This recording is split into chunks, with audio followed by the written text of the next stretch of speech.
नमस्कार मित्रांनो, मी शार्दूल आपटे तुमचा होस्ट हिंदुस्तान पोस्टमध्ये तुमचं मनापासून स्वागत करतोय। मी आत्ता उभा आहे छत्रपती शिवाजी महाराज मैदान दादर मुंबई येथे। आजवर ह्या मैदानाचा उल्लेख कायमच शिवाजी पार्क या एकेरी नावाने करण्यात येत होता, पण आजपासून हे मैदान छत्रपती शिवाजी महाराज मैदान ह्या नावाने ओळखलं जाणार आहे। छत्रपती शिवाजी महाराजांचा विजय असो। छत्रपती शिवाजी महाराजांचा विजय असो। नमस्कार, मी चिन्मय किशोर सुर्वे, छावा ग्रुप महाराष्ट्र राज्य मुंबई अध्यक्ष। आम्ही केलेल्या मागणीप्रमाणे छत्रपती शिवाजी महाराजांचा शिवाजी पार्क या मैदानामुळे होणारा एकेरी उल्लेख थांबवण्यासाठी आमचे खूप प्रयत्न चालू होते। त्या प्रयत्नांना आज यश येताना दिसलं। आजच्या दिवशी, दिवाळीच्या आदल्या दिवशी छत्रपती शिवाजी महाराज मैदान या नावाच्या पाट्या आम्हाला लावण्यात यश आलं। महानगरपालिकेकडून या गोष्टीसाठी आम्हाला जी मदत झाली त्याबद्दल त्यांचे आभार आणि धन्यवाद।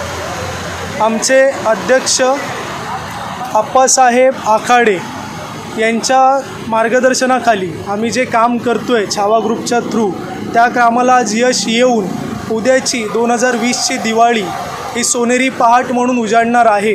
त्याबद्दल मी सगळ्यांना आज दीपावलीच्या शुभेच्छा देऊन अभिनंदन करतो सगळ्यांचंच, कारण हा विजय फक्त माझा किंवा आमच्या छावा ग्रुपचा नसून हा विजय संपूर्ण महाराष्ट्राचा आहे आणि छत्रपती शिवाजी महाराजांचा आहे। त्याबद्दल अभिनंदन। 2020ची सोनेरी पहाट फक्त ह्या छत्रपती शिवाजी महाराज मैदान या नामकरणाने आम्हाला मिळाली। खरंच मी चिन्मय दादांचे खूप आभार मानते।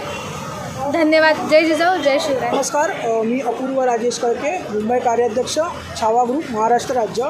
महाराष्ट्राचे दैवत आणि धर्मरक्षक, हिंदू धर्मरक्षक श्री छत्रपती शिवाजी महाराज यांचा वर्षानुवर्ष एकेरी उल्लेख या शिवाजी पार्कवर होत आहे।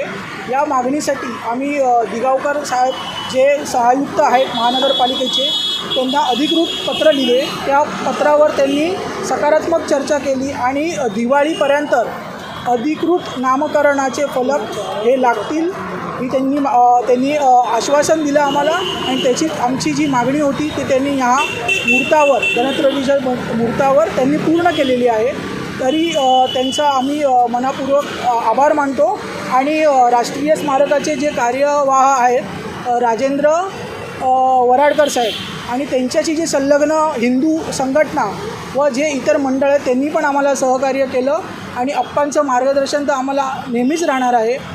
तर त्यांचे सर्वांचे पुन्हा एकदा आभार। खरं बघायला गेलं तर महाराष्ट्राच्या दृष्टीने अत्यंत अभिमानाचा असा क्षण आहे। उद्या दिवाळी आहे आणि दिवाळीच्या या पूर्वसंध्येला आणि उद्या दिवाळीची पहिली अंघोळ आहे, त्याच्या पूर्वसंध्येला हा बदल करण्यात इथे आलेला आहे। ही अत्यंत महत्त्वाची गोष्ट आपण इथे सांगायला हवी। आणि तुम्हा सर्वांना दिवाळीच्या मनपूर्वक शुभेच्छा।